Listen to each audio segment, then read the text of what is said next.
Hi, everyone, and welcome to episode 76 of the Tick Bootcamp podcast. The title of today's interview is Tick Wise, an interview with April Nill-Boitano. My name is Richard Johannesson.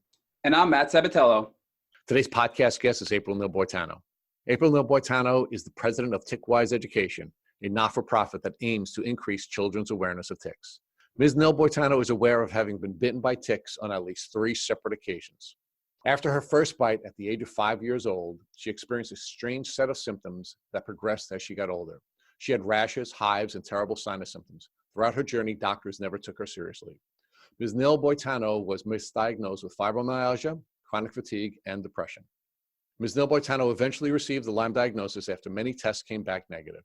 Unfortunately, Ms. Nill-Boitano is not the only member of her family touched by Lyme.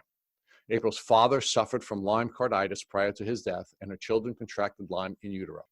One day, while she was working as a substitute teacher, a student confided in her about his struggles with Lyme disease. It struck a chord with Ms. Nill-Boitano, and she decided to develop a curriculum about tick bite prevention. Hi, April, and welcome to the podcast.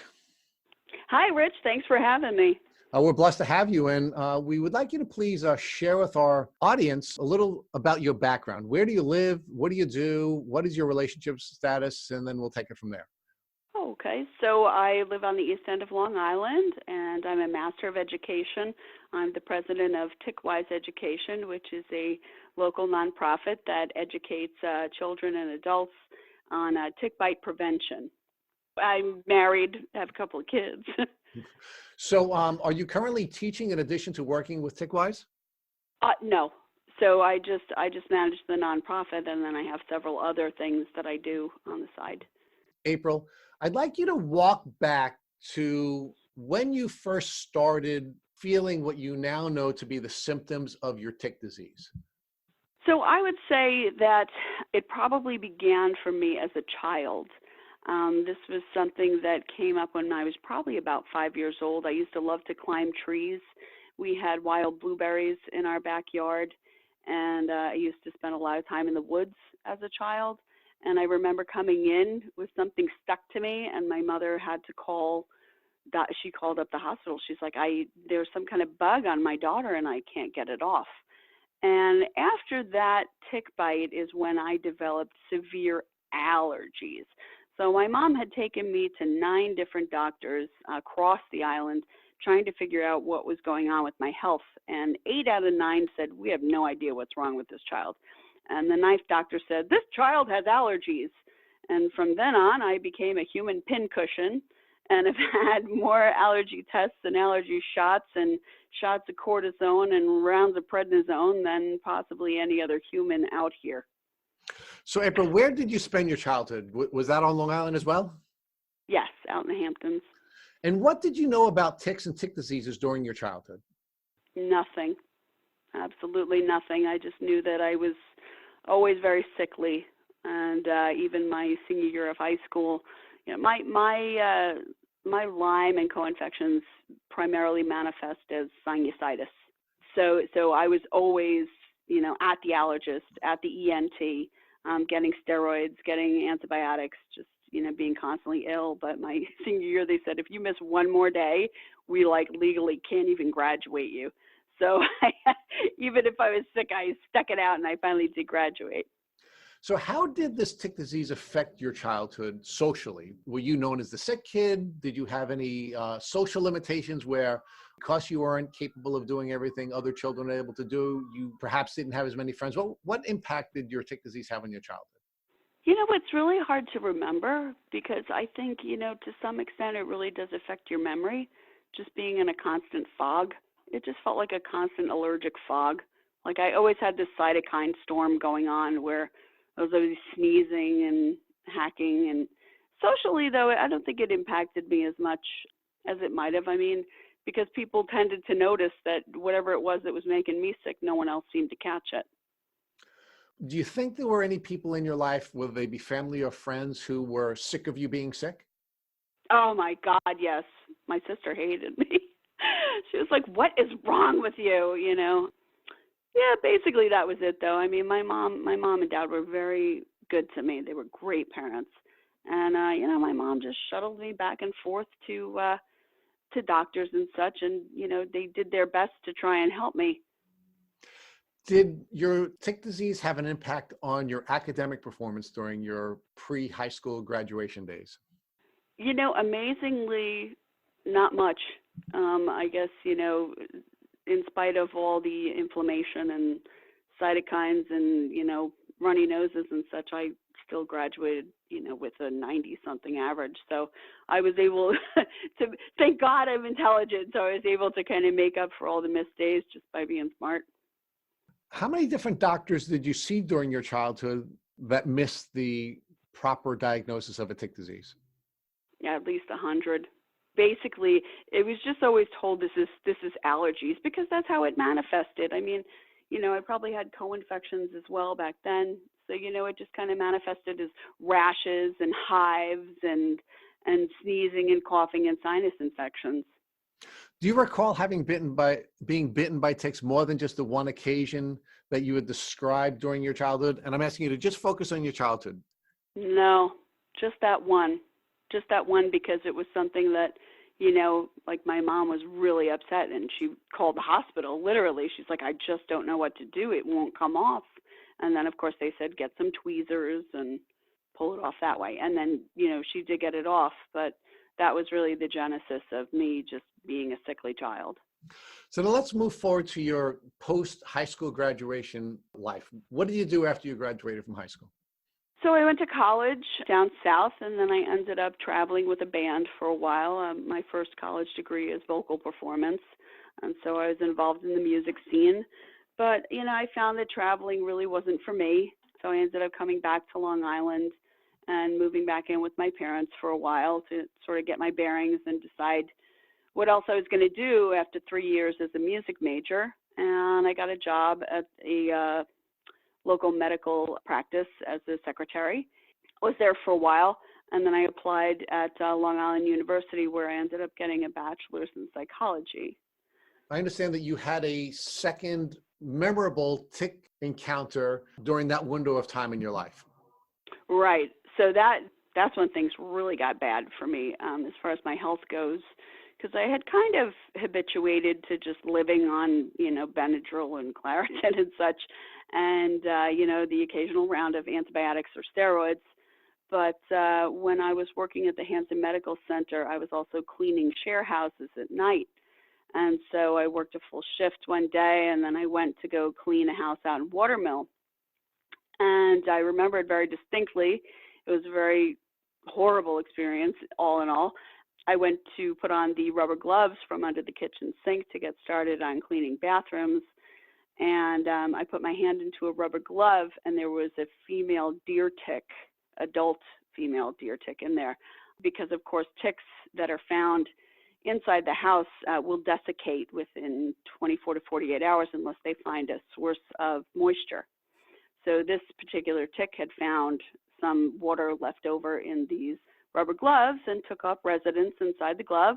And so, of course, I didn't look inside the rubber gloves. I just put my hand in there, and then I felt something crawling around, and it did bite me on my wrist, and I thought it was a spider. So I slapped it as hard as I could, and then I pulled off the glove, and I see this thing inside, and of course it's got 8 legs, and it's brown and small and about the size of a spider, and I think, oh, this rotten little spider, and I try to smush it, and I can't.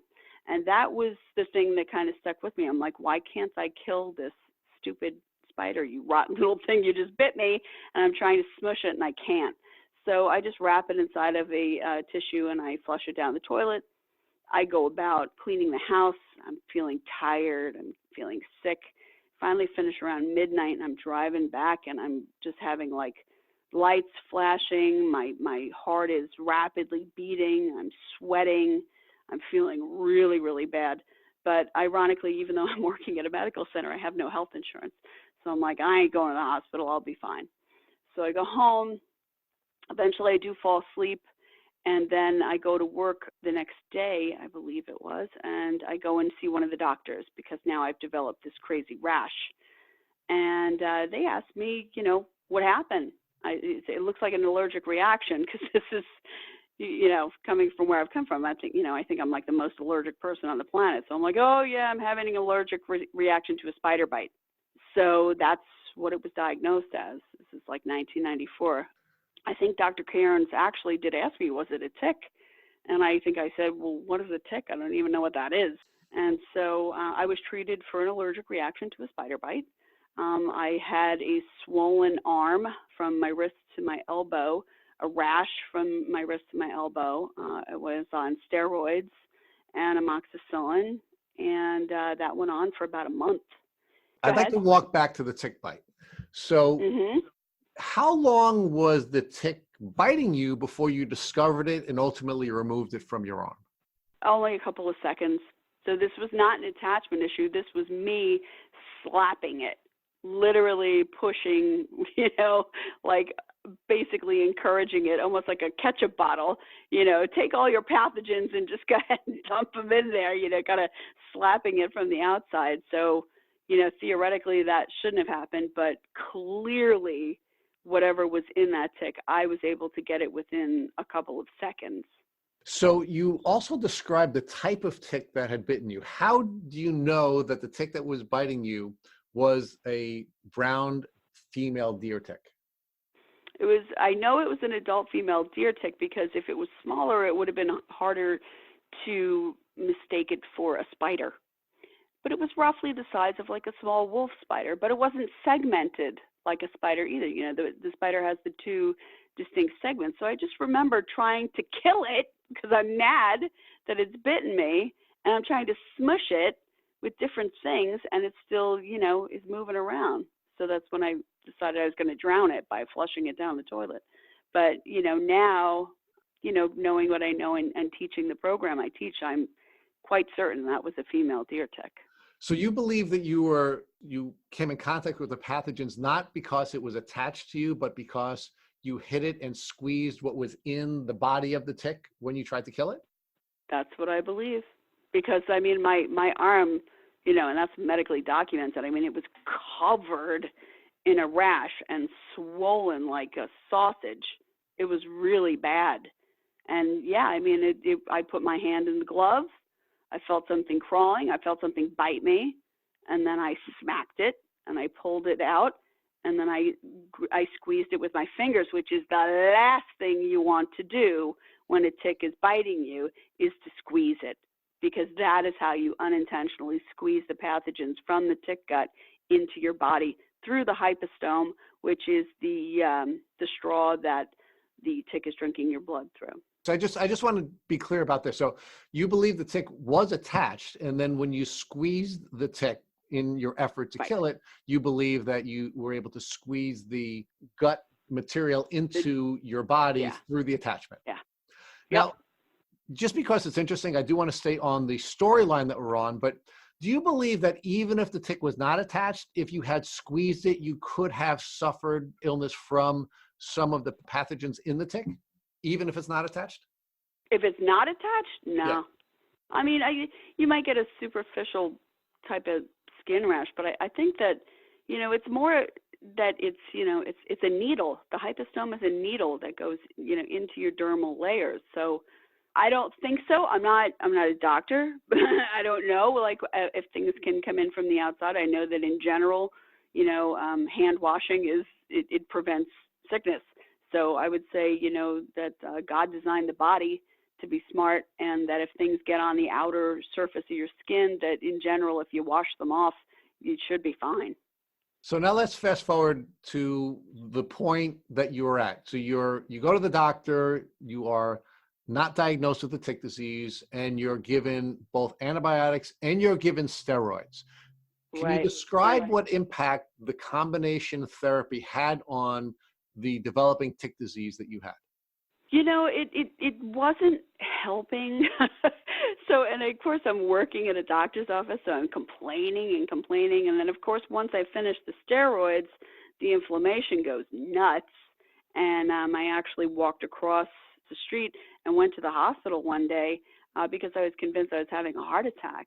And I went in, and the radiologist asked me after he took my x-ray, he goes, "Were you in a car accident?" "No." "Why?" He goes, "Did you have like an airbag explode in your chest?" I'm like, "No." And he goes, "Do you play contact sports like football?" "No." And he goes, "Oh, I said, well, why? He goes, well, this is just very strange. I've never seen it before. Seen what? And he goes, well, you have acute costochondritis and you don't appear to have like pneumonia or anything. And so I thought that maybe you were in an accident.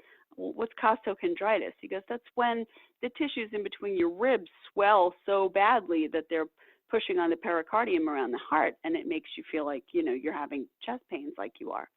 And I'm like, oh, well, no. And he's like, well, I have no explanation, but anyway, that's the assessment, is that you have acute costochondritis. Okay, well, what do I do for that? Steroids. Steroids and anti-inflammatories. So here I go again with more steroids.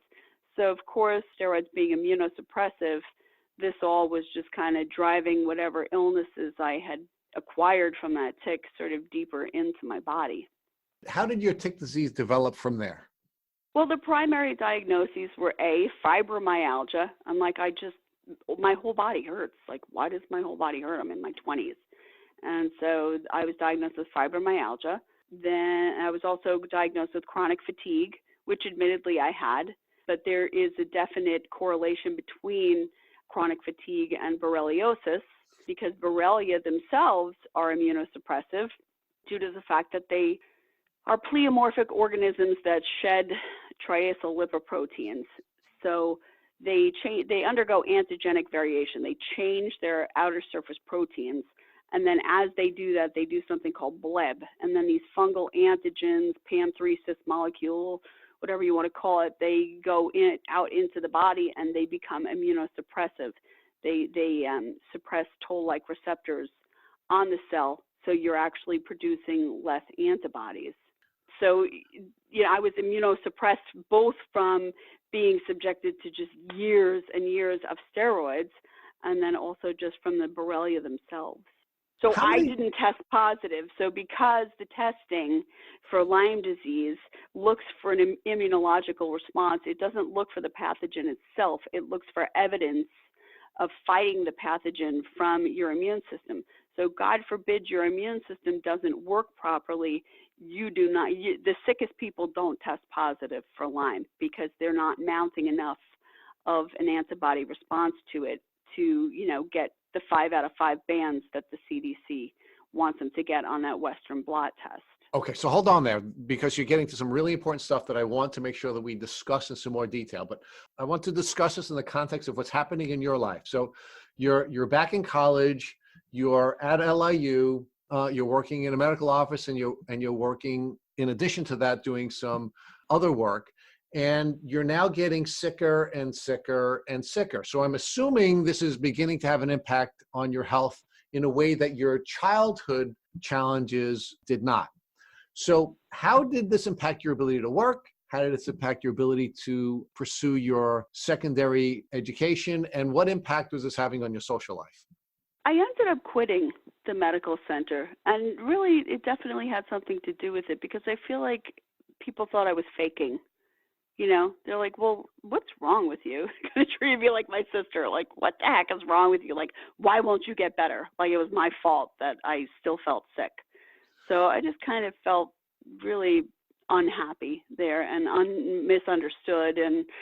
But that was sort of a theme in my life as far as doctors go. So I just kind of took it on the chin as usual and moved on, got accepted, and began my studies at LIU to get my degree in psychology, because, of course, at this point in my life, everyone's telling me you're imagining your sickness.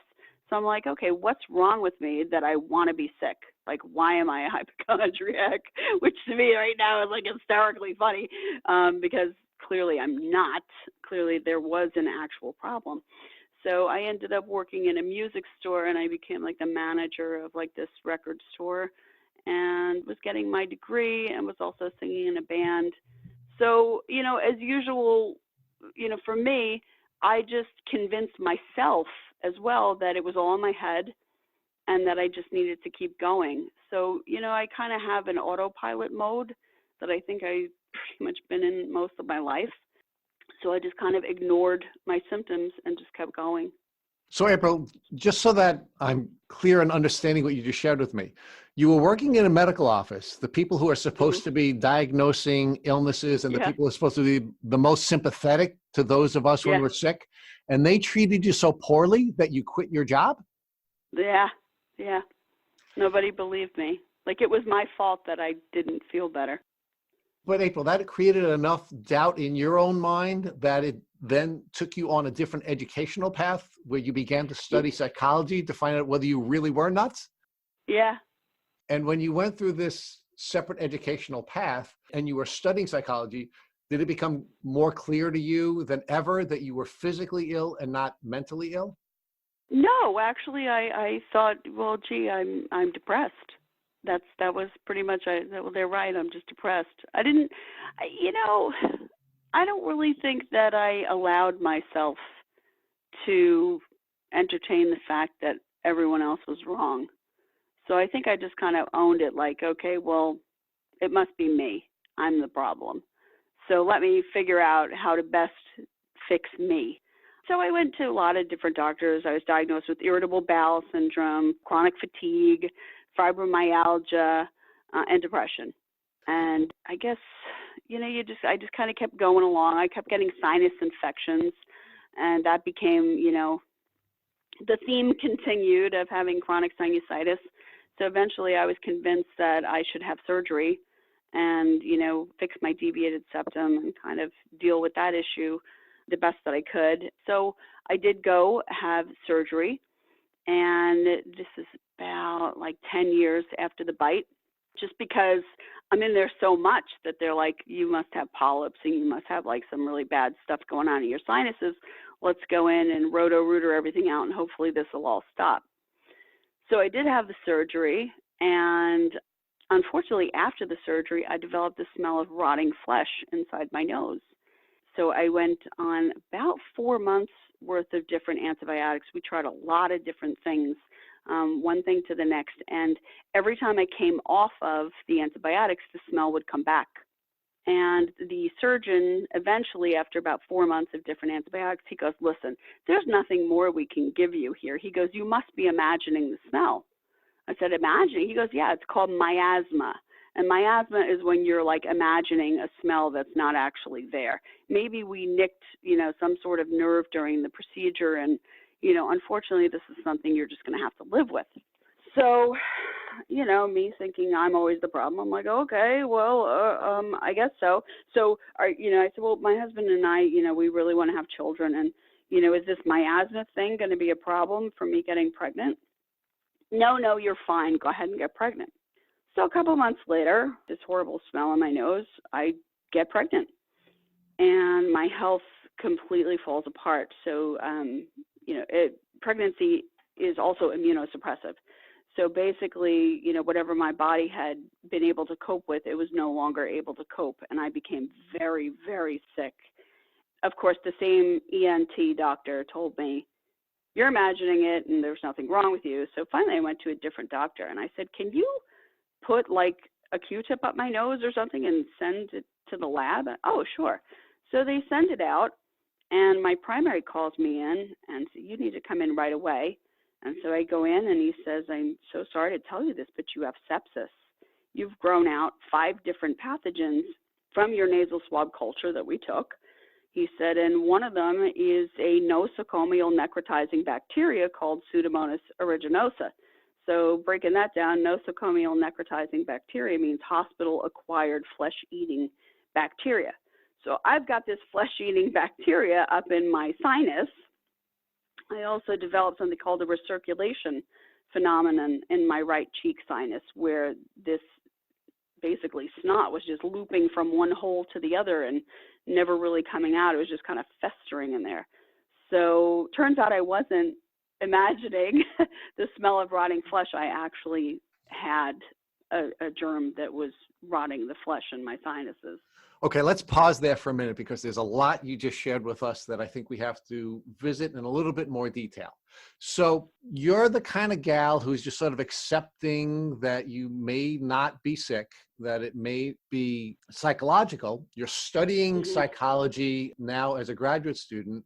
yet you keep going from doctor to doctor to doctor. And I'm wondering, what is it about you that even though you had doubts about whether or not you were really sick, you still had the strength to seek help from other medical professionals? Why did you do that if you doubted whether or not you were really physically sick? I guess just the reality of, the somatic complaints. Well, especially when you've got green stuff coming out of your nose, you can't just go, I'm imagining this green stuff, or you're coughing up blood. There were things that I absolutely, could not explain away as psychiatric. Let's talk about what's going on with you socially. How is your family dealing with this constant illness that you seem to have all the way from your childhood? Were they getting tired of you being sick? Were they doubting you? Or were they still staying in your corner and supporting you in you pursuing a diagnosis for your illness? My parents were always in my corner. So I get choked up when I say that because not everyone has that. So they always believed me. They always stood by me. Yeah, I'm very, very, very fortunate. Had the best parents in the world. Why don't you talk to us about your friends? Did you have challenges keeping friends in your life at that time? It was kind of, everyone noticed. Like, why are you always sick? Like, what do you have, AIDS or something? So of course I got tested for that, which I didn't. Yeah, but it wasn't really isolating. It was just more like, the usual, like, what's wrong with you? Like, why are you always sick? And clearly you were able to maintain a healthy romantic relationship because you began to share with us that you and your husband were talking about having children. So why don't you talk to us about what impact your illness was having on your fiance and then your husband during the course of your relationship together? I guess he was basically just like everyone else. Like, you're just always sickly and whatever. Who knows? She has allergies. That's what the people who love me always say. Well, she has allergies. Well, but there were things that you couldn't do, April, that I think any romantic partner would want from a partner. Did he ever complain to you about your inability to go out or do some of the things that the two of you would have wanted to do together? Yeah, he did. But he's a good guy and he put up with it. And yeah. And now you and he are to the point where you're about to have a child. But I still want to explore one more thing with you before we get to the decision to have the child.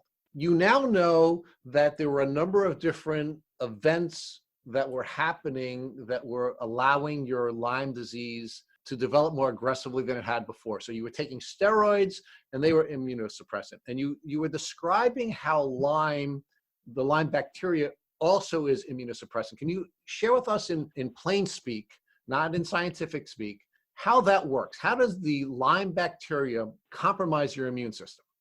It just tricks these things called toll-like receptors into basically ignoring the signal that there's a pathogen present.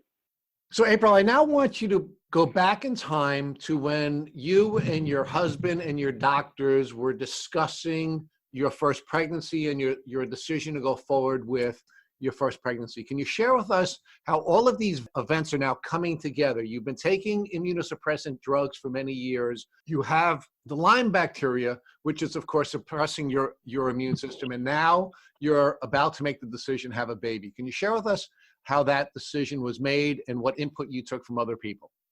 Sure. So I just want to pause here really quickly and leave some science in the record here.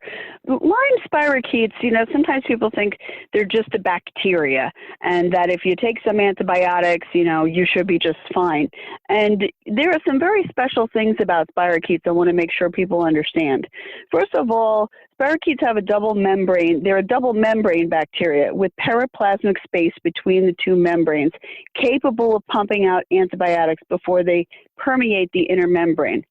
So the double membrane make these very difficult organisms to kill, especially when they become deeply rooted in someone's body, like someone like myself that was misdiagnosed or inadequately or improperly treated at the beginning of the illness. Let's take the science out of that and the scientific language that you're using. So essentially you have a cell that has two walls, an outside wall and an inside wall, and it's very difficult to kill the bacteria because of the structure of the cell walls? Is that what you're saying?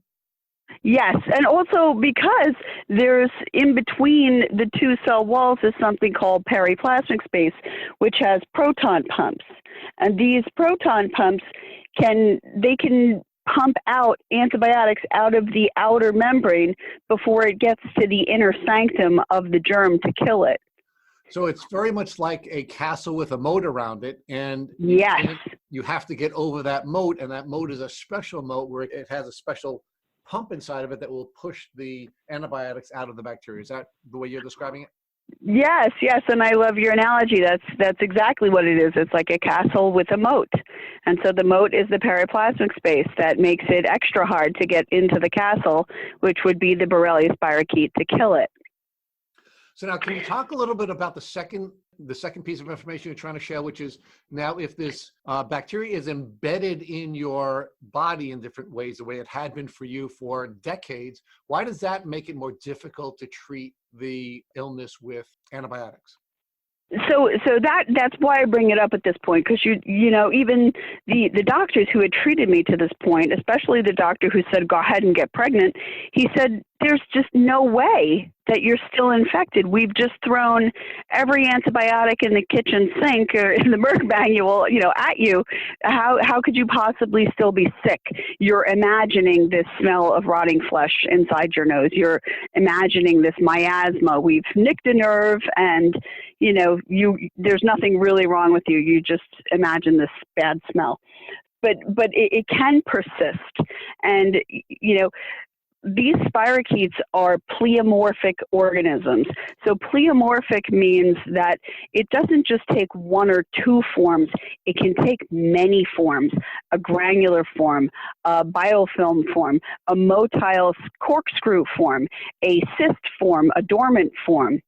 So these different forms of state of being for these particular, not really bacteria, they're spirochetes, they also change the arrangement of the outer surface proteins to evade immune recognition. And that can be found, on the PubMed website and different scientific peer-reviewed articles, in that it's constantly shuffling the way it presents itself to your immune system. So that's why these particular organisms are called relapsing fever organisms. That's why people will be having a Lyme flare or they're relapsing, because their immune system gets a hold of the situation by recognizing the outer surface proteins and the arrangement thereof. And then they form an adequate antibody response, and the immune system gets a hold of it. But what the spirochete will eventually do is switch around some of these outer surface proteins and trick the immune system. And that's when you get the fevers and the rashes and the flu-like illness all over again, is because it's brand new to your immune system. So it's like a spirochete walks into a bar and the bouncer goes, "Who are you?" And he's like, "I was just here last night." And the bouncer says, "I don't recognize you." Well, that's because the immune system doesn't recognize it anymore once it has changed shape. Now, the third thing is that it's an organism that sheds triacyl lipoproteins, also known as pantheriosis molecules, also known as fungal antigens. And this is also something that can be found on PubMed. And there's one scientific article that says, indeed, mounting evidence suggests that the adaptive immune response is suppressed during B. burgdorferi infection. But there's actually proof in different studies that both the adaptive and the innate immune systems can be suppressed during these infections. So I've got these very difficult to kill organisms. I've been treated over and over, but somehow we're just not really getting them eradicated. And all along, my immune system is being suppressed by steroids. Because you would think, and especially all these doctors, they thought, oh, you can't possibly be sick anymore. But the problem is that I still was sick, and I was buying into their baloney, and I went ahead and got pregnant. And after I got pregnant, the immune system suppression that happens naturally during pregnancy created an even bigger problem, because I really started to fall apart physically. And I went to a doctor that did a nasal swab. And when he swabbed my nose, They called me back into the office when the results came in, and I said, this is very, very serious. You have sepsis. You've grown out 5 different serious pathogenic bacteria, one of which being Pseudomonas aeruginosa, which is a nosocomial necrotizing bacteria, which is fancy talk for hospital-acquired flesh-eating bacteria. So this is where the smell in my nose came from. So all along, I actually wasn't imagining it. It was there. So at this time, I'm just about headed to my 2nd trimester. I've been extremely ill for weeks, and I get transferred into high-risk pregnancy at Stony Brook. And so I go in and I meet with the obstetrician, and it's a very solemn meeting with my lab reports. And the obstetrician says to me, look, you're very, very sick. I'm sorry to tell you this, but you've just crossed over into your 2nd trimester. We can no longer give you the medication that you need that will save your life because you have sepsis and you could die. You and your husband can make another baby, but we can't make another you. And I was like, are you suggesting I have an abortion? And he's like, well, we can't guarantee that if you took the medication that would help you get better, that it wouldn't harm the baby. So I just burst out laughing. It was the most inappropriate thing at the moment, and I could have sworn that the doctor who was saying this to me, almost fell over in his chair. I think he thought I was absolutely crazy because he looks at me laughing my head off. And I just said, wait a minute. Once I caught my breath, I said, let me get this straight. For about 10 years now, I've been telling doctors that I feel like I'm sick and I'm dying.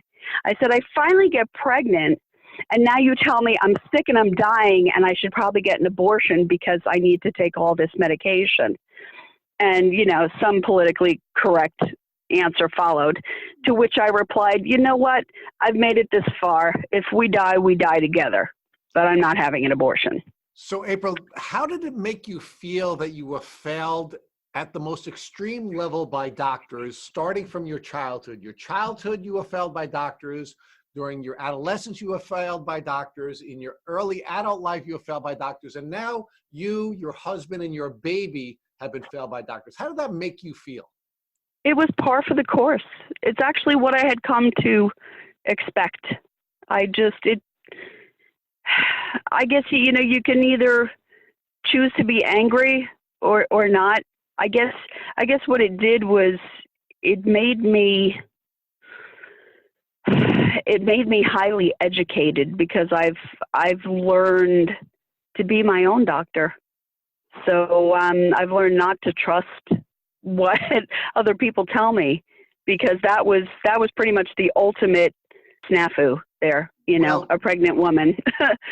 But it almost sounds like it was also a moonstruck moment for you, where you were finally slapped in the face and you came to the conclusion you're not mentally ill, you're physically sick, and now you're going to go down a path where you're going to be your own doctor, you're going to be your own advocate. Is that what happened there?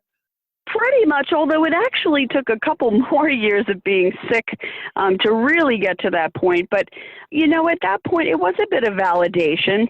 I think that was the tip of the iceberg, really. But it was kind of like, you guys don't know anything, really. That's what, at that moment, I was like, if you think that I'm going to die now after feeling this way for 10 years, I just don't buy it. That's why I was like, no, I'm not having an abortion. I'm gonna roll with this and see what happens, because I basically don't trust what you people say at all now. So how did your pregnancy progress, and how did your illness progress as your pregnancy was progressing? It was hell. It was absolute hell. I can't even begin to convey, just making it through each day was a Herculean effort. I spent a lot of time with a neti pot because I had to keep flushing like the dead flesh out of my nose. So I just kept rinsing and rinsing and rinsing and rinsing. It was bad. And how was your husband during this period of your relationship? Supportive. Was he in pain? I mean, what was he, how was he feeling? How was he reacting to everything that was going on? Well, you get to a level of callousness, because you're like, you've got someone you love saying, I smell rotting flesh inside my nose, and you have doctors saying, no, you don't. So it becomes a state of opting out of talking about it, opting out of thinking, because they don't know what to think. So they're just like, I love you and I'm going to support you, but I can't make sense of what you're going through. So I'm just going to support you and love you. And you're kind of on your own with the whole doctor's sickness thing. So now you hadn't been diagnosed with Lyme disease up to this point. Is that correct? Correct. Still wasn't. So how did the pregnancy progress, and when did your Lyme diagnosis finally surface? Years later, pregnancy was horrible, beyond horrible, and I basically was never adequately treated for that Pseudomonas infection.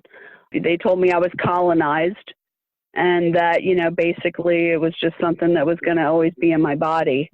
And how did she do during the pregnancy? Were there any complications for her during your pregnancy? No, nope. God is good.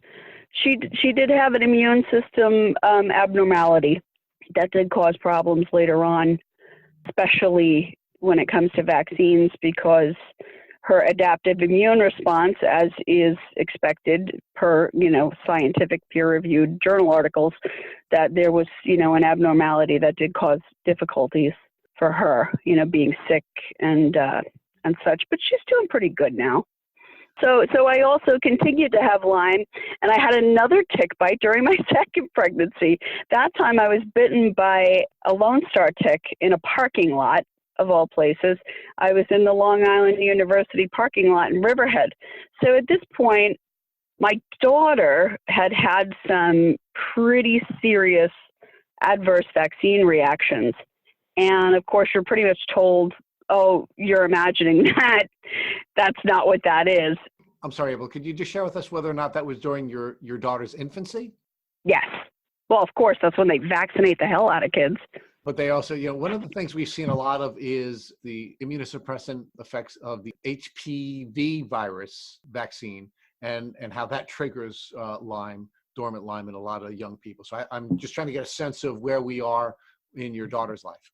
So the way that some vaccines work is that they are called conjugate vaccines. Conjugate vaccines are when the adaptive immune response triggers an innate immune response.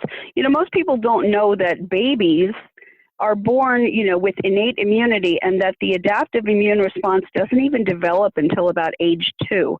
So the theory is to vaccinate them early. Unfortunately, in some cases, the immune system is not up to the challenge. And so this is what had happened. I'd rather really not go into it because I don't want to cry. But it was horrible.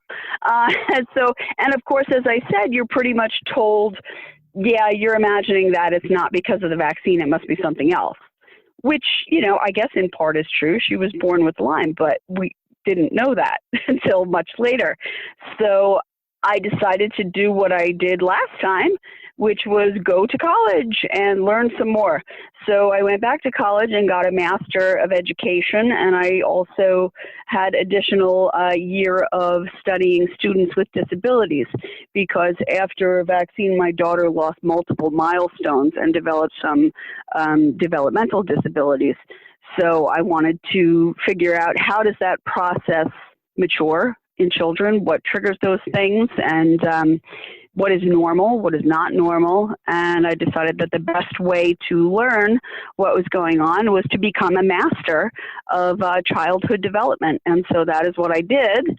And I eventually learned that, the difficulties were due to being born with Lyme and being vaccinated. So now you said that you were bitten a second time by now a Lone Star tick when you were pregnant for your second time. How did the Lone Star tick bite affect you, and where are you in your diagnostic journey? Have you yet to be diagnosed with Lyme disease, despite now being bitten by a third tick to your knowledge, and you are managing your second pregnancy? Yeah, no.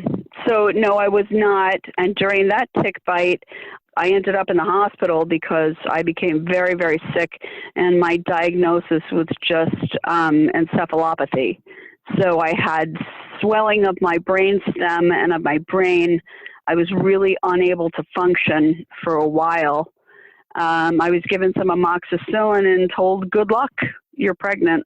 So you're going to just have to deal with it. So I just kind of, it was, again, just a really long, sick pregnancy, a really rough time. And pretty much the same result, like a child born with common variable immunodeficiency and who had, severe, frightening adverse vaccine reactions. So you have your first child, and she is facing some challenges with what you now know to be Lyme disease. You have your second child, who is now born, again, suffering from the Lyme disease. When do you finally get to the point where you understand that you have Lyme disease and it's being transmitted to your children during your pregnancies? When my father died from Lyme carditis. And when was that? How long after your second child was born? About 8 years, I guess. So now you go forward another 8 years, and your children are sick, you're still sick, and Yep. You're seeing doctors. All of you are seeing doctors. And are any of your doctors suspecting that you're suffering from Lyme disease? And are any of them testing you for Lyme disease? So, at some point, yeah, I'm not testing positive. So I'm not making the CDC criteria. But then again, I'm only getting indirect testing. So the testing is deeply flawed. Some estimates have it at about 65% accuracy for the enzyme-linked immunoabsorbent assay, the ELISA, which is the screening test, which I basically never made criteria on that. And then the Western blot is also an indirect test, and you're supposed to make 5 bands positive, which I never made that criteria. The only criteria I ever did make was an IgM positive. So the 5 bands positive IgG, so that is either current or past infection.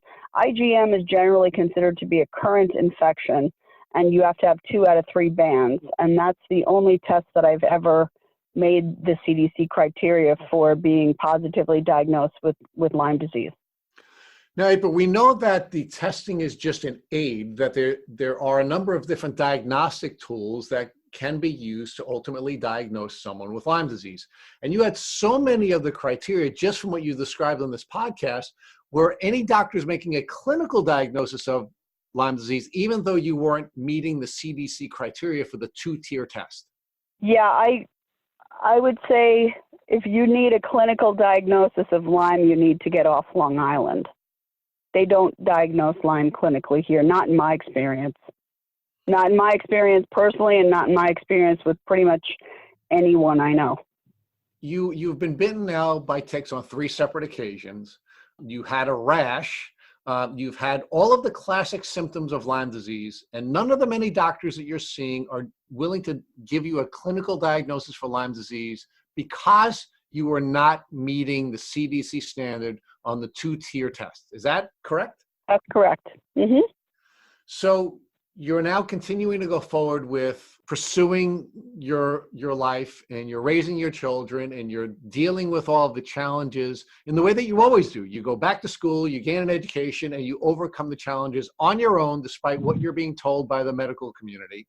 And now your dad dies. How does that affect your diagnosis with Lyme disease? Well, that was really the game changer, was my father, because I was I was willing to accept medical abuse for myself, but not for him. So when it came to, him just getting sicker and sicker and me going, hey, wait a minute, why isn't anybody helping him? What's going on here? It turns out that in the middle of all of this, I was substitute teaching at a school in Riverhead, and I met a little boy, and it really ended up changing a lot of things in my life. I feel like everything happens for a reason, and when I met this child, I was doing some special ed word work with a small group of boys. And as children normally do with a substitute teacher, of course, they were evaluating me. Are we going to behave for you? Are we going to learn for you? Do we like you? And this one little boy was specifically really checking me out and deciding whether or not he was going to confide in me. And as we walked back to the classroom, he held my hand. He decided he was going to hold my hand and talk to me and ask me questions about my life, which I answered. Do you have any kids? Are you married? And he goes, I have Lyme disease. And I'm like, oh, that's too bad, And at that point, I'm actually in remission, is what you call it when you're not having Lyme symptoms. And I'm like, oh, that's terrible, And he goes, yeah, and he begins to launch into this well-rehearsed, amazingly articulate speech detailing his somatic complaints.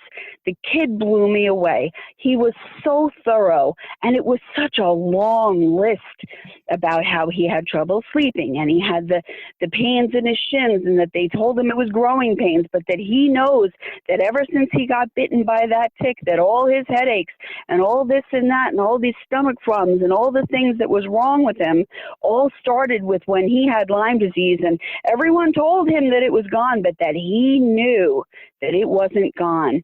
I can't tell you how much that kid's testimony just touched me. We got back to the room, and I looked down at him, and I had to catch a sob in my throat, and I didn't know what else to do other than to just confirm, like to just validate his experience. So I just said, I am so sorry that you had to go through all this. I said, but I don't know how to help you. I said, I'm only a substitute teacher. I said, even if I walked you down to the nurse and I told the nurse that I believe you, she might not believe me. But if she believed us and she called your parents might not believe us. But even if your parents believed us, we might go to the doctor, and the doctor might not believe all of us. I'm like, I'm so sorry. I said, and I believe you. I don't know what else to say. I wish I could help you. And that day, when I just sat in my car and I cried for that kid. I cried and I said a prayer. And I said, God, if I can help this kid or any other kids like him, please use me. I will do this. And lo and behold, like a week later, I answered an ad to develop an educational curriculum. And that's when I met Brian Kelly. And he and I worked on a curriculum to teach children tick bite safety and awareness. And in the process of learning all that, I ended up looking at my dad's symptoms, and I said, well, hallelujah. This is it. Talk about a clinical diagnosis. I clinically diagnosed. I said, this is ridiculous. This is exactly what he's going through. And so in the process of becoming the tick lady and becoming the president of this nonprofit, I said, I'm going to learn everything there is to know about ticks. And when you start to learn about ticks, you learn about Lyme. And then once I said, well, what's the fastest way to learn all this stuff? I'll watch a few videos. And I ended up watching a movie called Under Our Skin. And that movie changed my life. That was the aha moment, was Under Our Skin. Andy Abrams, I believe his name is the producer, and director was Chris Newby. I may have that switched around. But Chris Newby just wrote the book Bitten, which is Brilliant amazing. Book. Brilliant book. Yeah, it is. And but that movie changed my life. And in that movie is a very brilliant man named Dr. Alan McDonald. Now, Alan McDonald was the chief of pathology for, I think, almost a decade in Southampton Hospital in the 90s. He worked with Dr. Joe Burrascano and several others, and they developed this silver staining method for directly observing Borrelia in buffycoperipheral blood smears. So this was a direct method of testing. So you were no longer looking for the evidence of the crime, you were looking for the criminal himself. You meet with Mr. Kelly, and I'd like to talk to you a little bit about Mr. Kelly and what he was seeking to do with the curriculum that you're developing, and how that became part of your mission for becoming the tick lady and working with the nonprofit. So let's build that out first, and then we'll get to the new testing. How did you find the ad, and what caused you to respond to the ad that ultimately resulted in you developing this new relationship? So that was God, and God uses people to do his work. So I just happened to, it said, it was like an ad for a substitute teacher, and it was just an idea that he had, who is so, he and why did he want to develop the curriculum? So Brian Kelly is the president and owner of East End Tick and Mosquito Control and Twin Forks Pest Control. And what caused him to be moved to hire a teacher to develop a curriculum for children? Brian is a really, really good-hearted person, and he, in his travels and doing what he does, he met multiple people who use his service who had chronic Lyme disease. And of course, people who have chronic Lyme are chronically disenfranchised, especially here on Long Island. So, statistics have, the stats are right around 80-20. So about 80% of the people who get Lyme go on to get better. And about 20% of the people who get it and get treated go on to be chronically ill. And Brian had seen enough people chronically ill and suffering that he felt like the best thing to do was to team up with someone who was a teacher and, create a nonprofit to teach children to avoid the situation altogether. And what is the name of the not-for-profit that you and Brian created together? It's Tick-Wise Education. So now we have another arc in your life. I mean, you have had so many lives during the short period of time that you've been on this earth. You went from a musical path where you were a professional singer, and then you went on to a path where you were developing information and training to be a psychologist, and then you went on to another path where you were developing tools to become a teacher, and now you're on this not-for-profit path in this very interesting niche. And I think that's a really beautiful part of the arc of your story now, where you've been suffering from Lyme disease without knowing it for almost all of your life. Your children are suffering from Lyme disease. You're now coming in contact with students who have Lyme disease, and now you're going to do something about it. And please share with us how that presented itself. So when I started to develop the curriculum, as I said, I learned everything about ticks, and then that led me to learn about Lyme. And then once I learned about, once I saw that video under our skin, I was convinced that that's what was wrong with my father. My father at this time was really sick, and he's one of those people who had Lyme, who had a bullseye rash on his leg, who was treated with 3 weeks of antibiotics, and who failed to do what he was supposed to do, which is get better and not have any more problems with it. So unfortunately, he kept asking for more antibiotics. He was told, you don't have Lyme. He actually, he did get a clinical diagnosis. That was a very good PA that was working in that office that saw he had 4 out of 5 bands, but he had all the symptoms, and he clinically diagnosed them. Because I have all my dad's records, so I do eventually want to write a book with all this stuff. But yeah, he got a clinical diagnosis, but then he got the 3 weeks and was told, okay, you're fine, and if you still don't feel well, it's something else. So he had something else for a long, long time, and he was very sick, and each year he would get sicker, and he developed cardiac arrhythmias, and he went from being an ocean lifeguard, New York State champion wrestler, health teacher for 30 years, to being forced to retire due to cardiac issues, to going on medication that didn't work, to having an ablation that didn't work, to having open heart surgery that didn't work. And when I say it didn't work, I mean that it failed to correct his arrhythmia. Then he got a pacemaker, which, believe it or not, didn't really work. It was barely passable, the ability of the pacemaker to keep his heart in rhythm, because he still had arrhythmia and he was on all kinds of medication. And then finally his heart started to give out, so they installed a defibrillator, and he had Lyme spirochetes in his heart. So he had cardiac Lyme and was just never properly diagnosed with what was actually going on. He was just taken from drug to drug, pulling at straws, treating symptoms, performing surgeries, and it never fixed the problem. He died. I'm sorry. Yeah, thanks. So it was very polarizing, to decide, I guess, to stop just taking the abuse and just kind of being like, oh, well, that stinks. It must be my fault somehow, to saying, this stinks. Somebody needs to do something about it. So I started at least to do something about it as far as educating other people and saying, hey, this is a serious problem, and you can't treat these tick bites as if it's just a regular bug bite.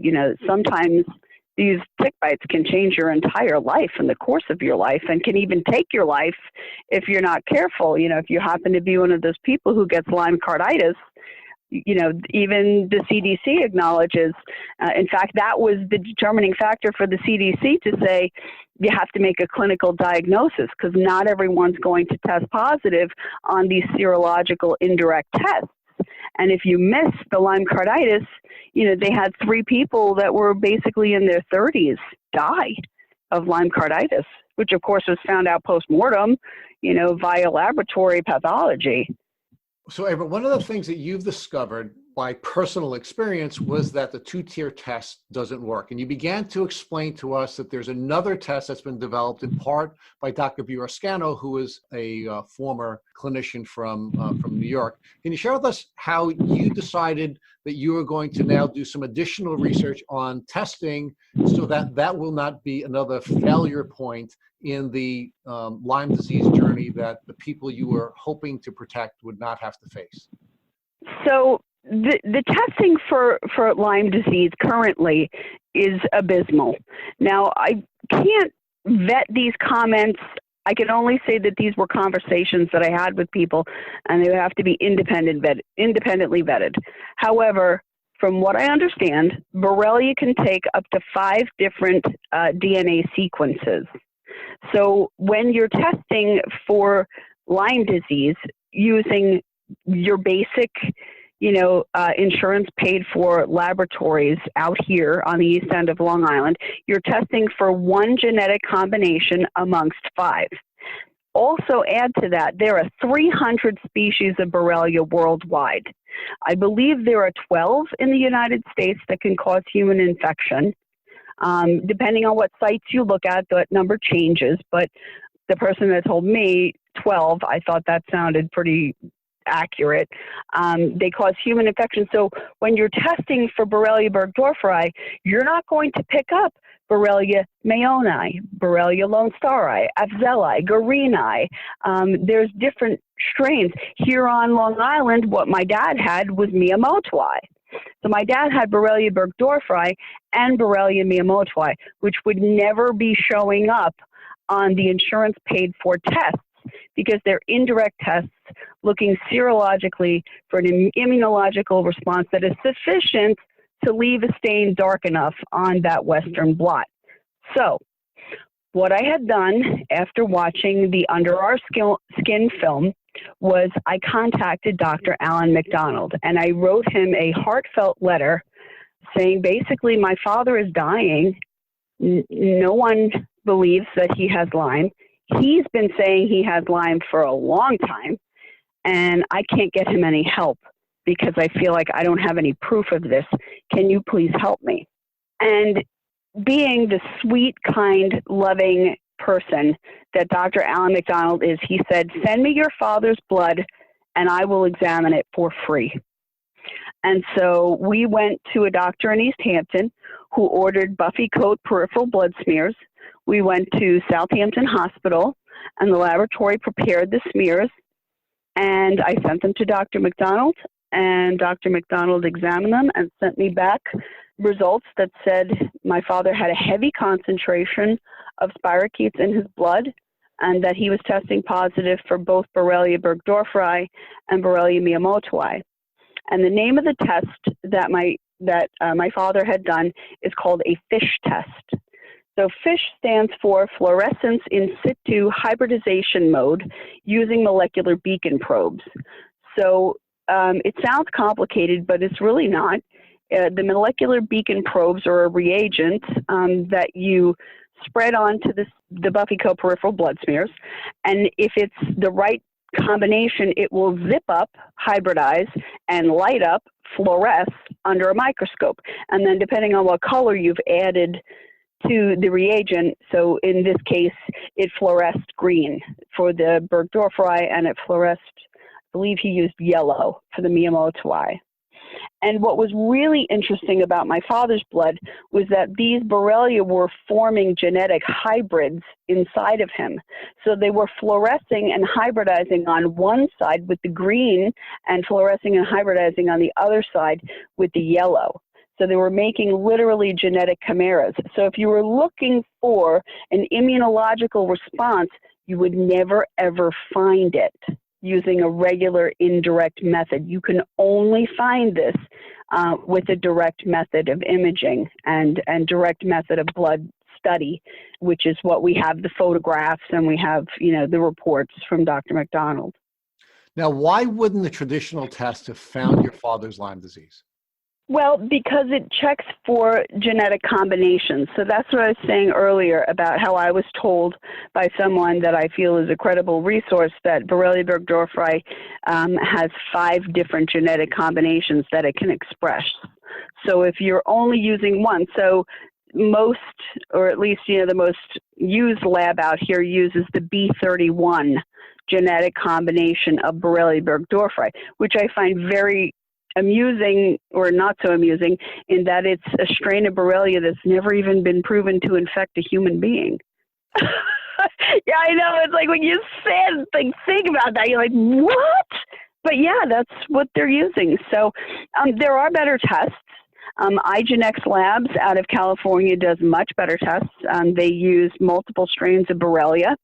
Borrelia, Mayoni, Guarini, Afzelii, Lone Starri, Burgdorferi. So they'll mix up, multiple combinations. So even though it's looking for an immune response, it's casting the net wider. So the clinical definition or pathology definition of Lyme, traditionally for the insurance paid for tests out here, the definition is so narrow that they're missing. This is just my estimation. They're missing probably half the people who are infected.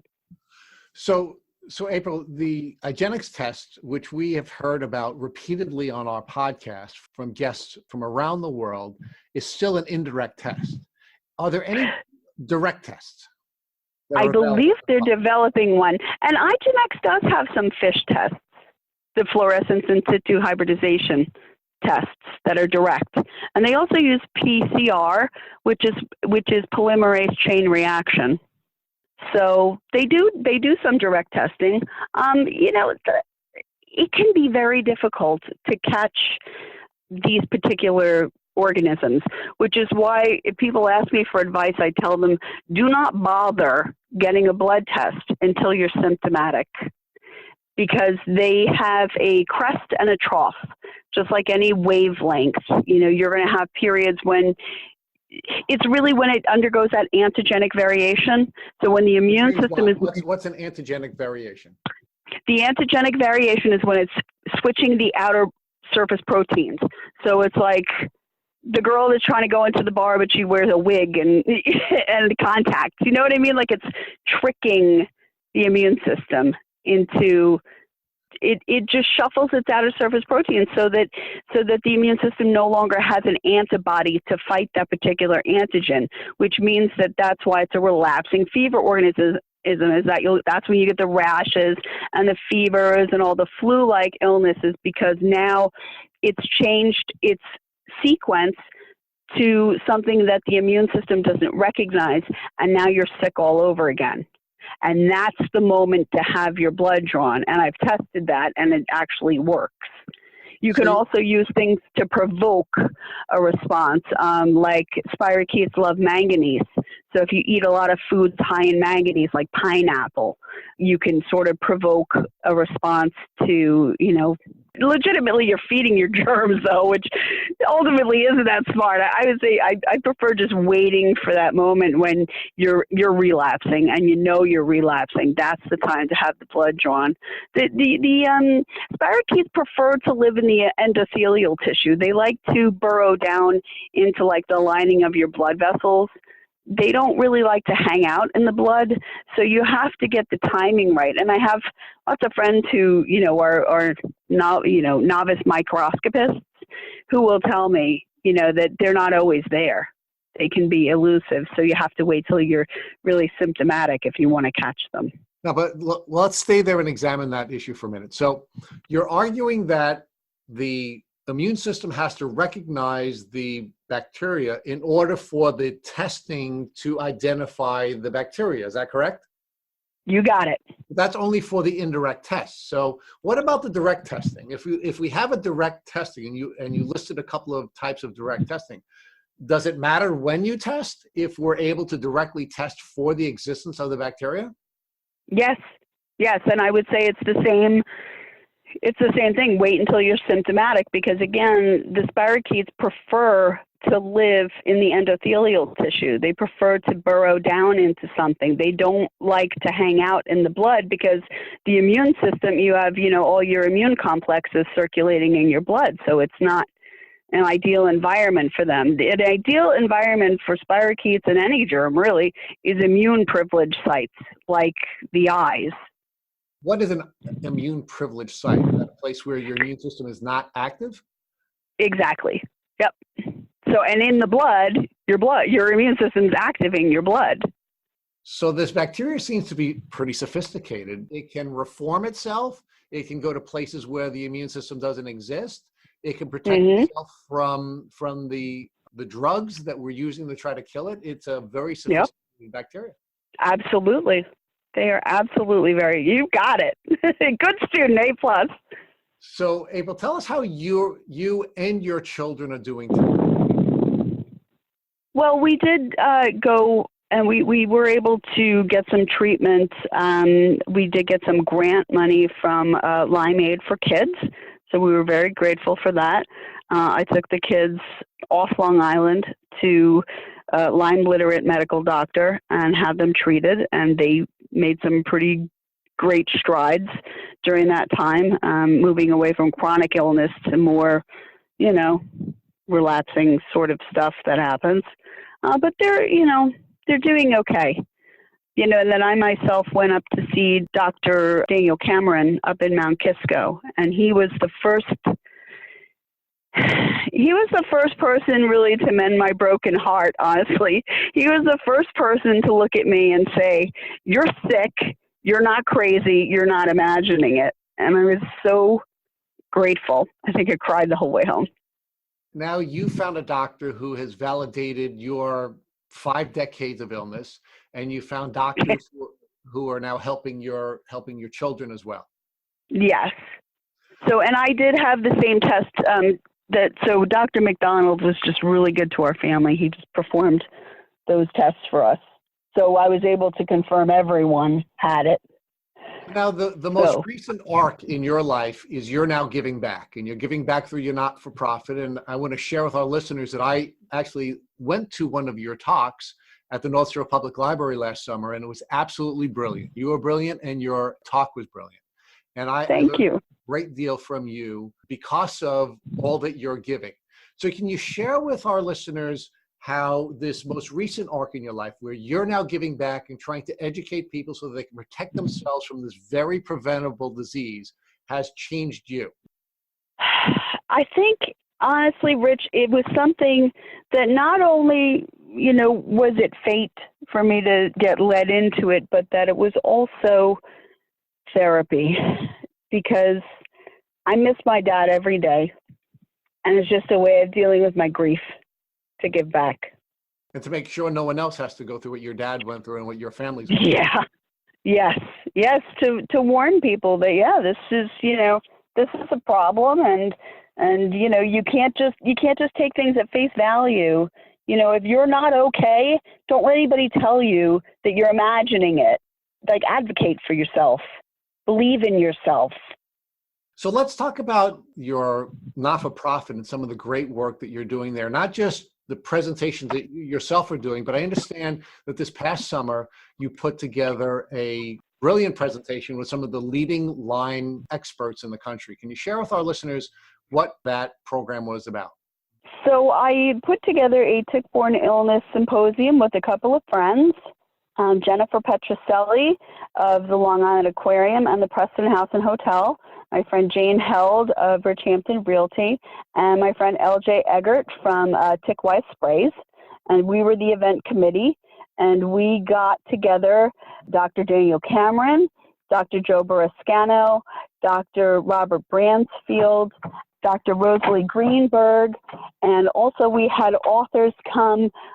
Jenna Lush Thayer and Chris Newby had just released her new book, and she came and spoke at the symposium as well. Can you share with us what you collectively learned from all of these brilliant people who you brought to Long Island to present their perspective on Lyme and tick diseases? You know, it's just more validation that the testing is terrible. That you need that we need a direct method of testing. This indirect method of testing is it should not be the standard, especially in a place where doctors are very hesitant to give a clinical diagnosis. I mean, we really, above all things, need to develop an early, accurate test for Lyme disease. Besides that, they just validated everything that I've learned. Dr. Bransfield is brilliant, and he spoke about mental illness as a manifestation of Lyme disease. Dr. Rosalie Greenberg validated and spoke about, behavioral issues and learning difficulties in children who have tick-borne illnesses. Dr. Borascano spoke about getting a clinical diagnosis for Lyme. Dr. Cameron, just love him. He talked about, cherry picking and lemon dropping, about how, doctors will try to get rid of patients that they can't get better because, us chronic Lyme patients are very unpopular. So I've been lemon dropped by many offices. Very demoralizing, by the way. And then Jenna Lush Thayer was part of the ad hoc committee for updating the ICD diagnosis codes. That's the International Classification of Diseases. And the ICD-11 now contains 14 codes for borreliosis, whereas I believe there were only 3 or 4 previously. There was one more, which was congenital Lyme borreliosis. It was 1C1G.2. And that was taken out without due process by the Public Health Service of Canada, pretty much without any hearings, without any input from the scientific community. They deleted a code. So that was pretty disturbing. But her book is called Slime, and the S is a $, Lyme, and that's Jenna Lush Thayer, and she does a great job of talking about why this is a global problem and how the United States pretty much made the case definition and the diagnosis of Lyme so narrow that, there are people around the world being excluded from proper care and treatment. So that's very depressing that not only are we failing, but we're exporting our failures. Yes, we are. Absolutely. But they're having much more success in other places. Since the United States, that was the genesis of the problem, which goes back to an event in Dearborn, Michigan, where the case definition of Lyme disease was made so narrow that it was very difficult to, get everyone diagnosed properly, which is a whole nother podcast. I could give you the name and number of someone who'd be happy to elucidate that. But anyway, yes, we exported our failures around the globe. There's people suffering around the world. But, Jenna's been very active, and she's a wonderful activist. She worked for the United Nations or the World Health Organization, I think. And she goes around and she, speaks and educates, and different countries are having more success than we are having here on enlightening the local medical communities as to how much of a problem borreliosis really is, and how it is the etiology, the root cause of many illnesses that are, like mine, I had irritable bowel and fibromyalgia and chronic fatigue and depression. Well, at the etiology, at the basis of all those things was the spirochetal infection. And so we unfortunately have become part of a medical community where, doctors no longer look for the etiology. They don't look for the base of the problem. They look for a biologic to treat it. So they're just basically writing prescriptions to treat symptoms, but they never look for or deal with the root cause of the problem. So now, April, I want to bring this back to you. Now that you've had a chance to speak with us about a 40 or 50-year journey that you've been on, can you point out one person who has been with you the whole way that if you hadn't had that person, your experience would not have been as fruitful as it's been? My mom. Everything I needed to try, everything I needed a ride to go to after I had a stroke from my Lyme disease, and I couldn't drive and I could barely speak. You're blessed to have that wonderful woman in your life, and you're blessed to have the parents that you had. And we've unfortunately not always had podcast guests that have had that same experience. And thank God for your mom, and thank God for your dad, and thank God for the support they've given you. Yeah. Now I have another question. Yeah. If you had to point to one particular tool that you used during your tick disease journey that you'd want others to know about, what is that tool? So I use an amp coil. I use a pulsed electromagnetic field generator that increases microcellular respiration and helps alleviate pain and upregulate energy. And now I have one last question for you. Okay. If tomorrow morning, God forbid, you woke up and you looked over your husband and he had a tick biting him on his leg, what would Oh my God. Well, first of all, I would remove the tick properly, okay, using tick tweezers and being very careful not to squeeze it or agitate the tick, to go in with precision with my big glasses on and pull that tick out, by the mouth, right by the head parts, pull it out, put it into a plastic baggie and mail it out to, I think you could take your pick. I mean, there's many of them. There's tickcheck.com, tickreport.com, Technology. Also, IGeneX also tests ticks. So I would probably use IGeneX just because I think they're great. I would probably send the tick off to IGeneX, find out what's in it, and then just do a lot of praying for him. I probably would try some prophylactic herbs, perhaps some colloidal silver. I would definitely wipe the tick bite with iodine. Iodine is far more effective than any peroxide or alcohol or anything else you can put on a tick bite. That's why people get washed with iodine before surgery, because it kills everything, all pathogens. So I would definitely dress it with some iodine, put some antibiotic ointment on it, and keep a really close eye on them. And what would you be looking for when you were keeping your close eye on them?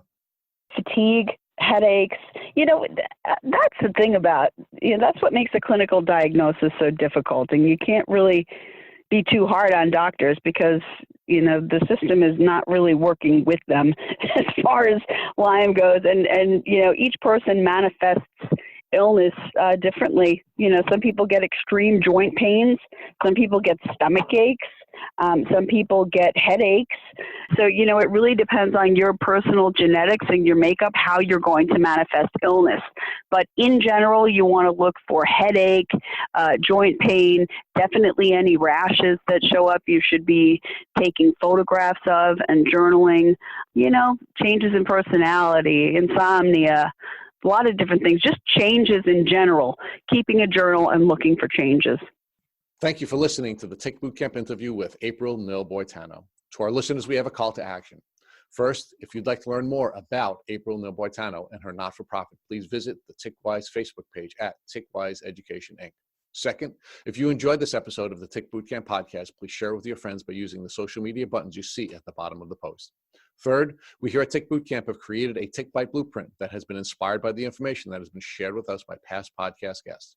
We urge you to visit our website at www.tickbootcamp.com to view the blueprint. We would appreciate it if you would contact us with any suggestions you have for improvements. Fourth, please don't forget to subscribe to this podcast on iTunes, Google Play Music, or Spotify to get the automatic episode updates of our Tick Bootcamp podcast. And finally, we thank you, our listeners, for your comments on our past podcast episodes. Please take a minute to leave us an honest review on iTunes, on Instagram, or on our website. We make it a point to read every single one of the reviews we get. Thank you for listening.